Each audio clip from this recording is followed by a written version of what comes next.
Most people think RAM is simple. Just slap in more gigabytes and your PC gets faster, but the truth is, RAM is way more important than you think. It decides how fast your games load, how many apps you can run, whether your PC feels instant or sluggish, and even how your CPU and GPU perform. Today we're breaking down exactly why RAM matters, and how it actually works, and why upgrading it can transform your system in ways you might not expect. RAM, or random access memory, is a computer's short-term memory, but here's the key idea most people miss. RAM isn't just storage, it's the workspace your system uses to think. Imagine a computer as a desk, your SSD is the filing cabinet, your RAM is the desktop space. You can pull files from the cabinet, but your computer can't work directly inside the cabinet. Everything it's currently doing, running your game, keeping Chrome open, handling Discord, tracking your GPU drivers, all of that needs to be on the desk. More RAM equals a bigger desk. Less RAM equals everything is cramped, slow, and things start falling off the edge. When your RAM is full, your system starts using virtual memory, moving data onto your SSD, which is about 100 times slower than RAM. That's where lag, stutters, and freezing comes in. This is why even powerful CPUs and GPUs can struggle if RAM is limiting them. Gamers always talk about graphics cards and processors, but almost nobody talks about RAM, even though modern games depend on it. Here's how RAM affects gaming directly. Open world streaming. Games like GTA 5, Cyberpunk, Starfield, Elden Ring. They constantly load textures, character data, terrain, and geometry as you move. If your RAM can't hold enough of this data, the system has to fetch it from the SSD over and over. That slows down loading and causes stutters. Texture memory swapping. High-res texture packs require tons of memory. If you don't have enough RAM, the game starts swapping textures in and out, causing late texture loading or blurry textures. Background tasks. Discord, Steam, OBS, browser tabs, all of this eats RAM. Multitasking while gaming requires more memory than people realize. Minimum versus recommended RAM. A game might say minimum 8GB, recommended 16GB, ultra at 30GB. It's not a suggestion, it's the game telling you how much memory it wants available before bottlenecks start happening. CPU bottlenecks. Low RAM can block the CPU from processing game logic fast enough. AI calculations, physics, animations. These rely on fast memory access. If your RAM is too slow or too small, your FPS drops even if your GPU is powerful. Bottom line, your GPU draws the image, but RAM feels all the data that makes that image exist. Most people only focus on how many gigabytes they have, but just as important, sometimes even more important, is the speed of your RAM. RAM speed is measured in megahertz, like 3200 MHz or 6000 MHz. Higher speed equals faster data transfer, but even that doesn't tell the full story. There are two important parts. Frequency.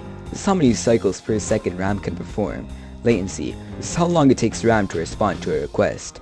Fast RAM with a high latency can actually perform worse than a slower RAM with a low latency.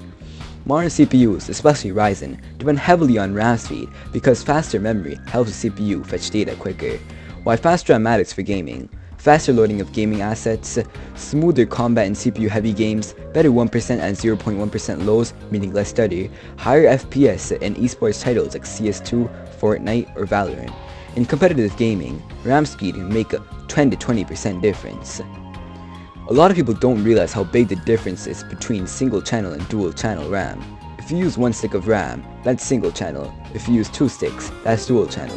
And here's the important part. Dual channel literally doubles your memory bandwidth. Think of it like this. Single channel is one lane on a highway. Dual channel is two lanes. More lanes equals more speed. The impact is real. Faster loading in games, higher FPS in lots of titles, way better multitasking, less stuttering overall. This is why people buy a 16GB stick and wonder why their PC feels slow. Two 8GB sticks will often always beat a 16GB stick. Alright, here's the simplest breakdown of how much RAM you actually need today. 8GB, barely unusable now. Okay for light gaming and basic browsing, but you'll get swapping, stutters, and crashes. 16GB, the current baseline. Good for normal gaming, streaming, editing, and everyday multitasking. Still works, but new 2024 plus games are starting to push it hard. 32GB, this is the sweet spot. Perfect for AAA games, heavy mods, content creation, lots of tabs, Discord, OBS, all running together, smooth and future-proof. 64GB and more. You only need this if you're doing 4K video editing, Blender or 3D work, AI workloads, massive mod packs. For most people, 32GB is the best value and best upgrade option. How RAM affects everyday speed. RAM doesn't just matter for gaming, it affects everything your PC does. Boot speed. Windows loads faster when it's not starved for RAM. Browsers, Chrome and Edge can use 1 to 3 GB per tab if you're watching videos using extensions. File operations, copying, extracting, and opening apps all feel faster when RAM isn't full. Editing and AI tools, Photoshop, Premiere, Blender, all of them rely heavily on RAM to run smooth. A fast PC feels fast because it has room to breathe. RAM is that breathing room. So why is RAM more important than you think? Because it controls everything your PC is doing at the moment. Even with a strong CPU and GPU, low on slow RAM can bottleneck your entire system. If you want a smoother gaming, faster rendering, better multitasking, and a system that feels instant, RAM might be the upgrade you've been missing. If you want more deep dives like this, subscribe and I'll see you in the next one.